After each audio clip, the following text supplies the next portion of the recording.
Hi and welcome to Paints and Glitter. This is Raquel and today I'm sharing this adorable little card with you made with love.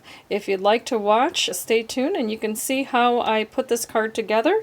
To make it, I have used the Tonic Studios Life's Journey Keepsake dies, these scalloped hearts here, stamp that says with love, and this came with a magazine kit, so I just used that small one there. And then I used some other stitch dies that look like so, just a couple different sizes.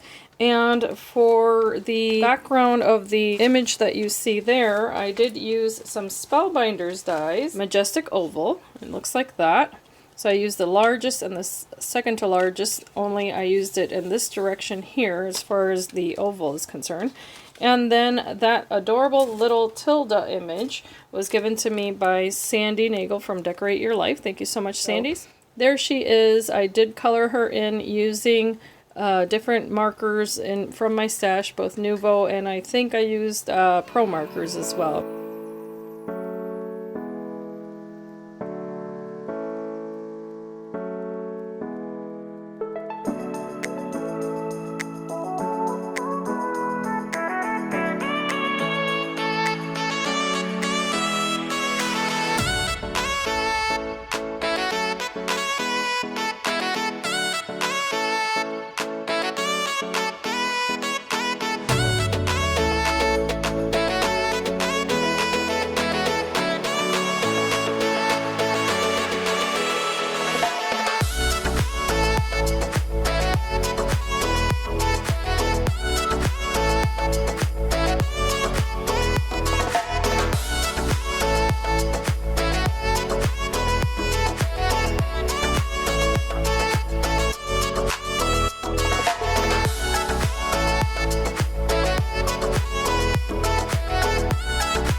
So this is the end result of this card, and as you can tell, I've added the little gems here and there, as well as some sparkle and some glitter, as I like to do. The little beads here I thought were perfect to emulate the colors of the little hearts, especially since this is a polka dotted paper. So I just try to repeat different elements, like of course the little hearts here and there, and the colors with the sequins and the pearls. So I hope you've enjoyed this video. Please leave a comment below if you'd like to say hello. And as I always say, I hope that you can be inspired and be blessed. Thank you so much for watching. Bye-bye.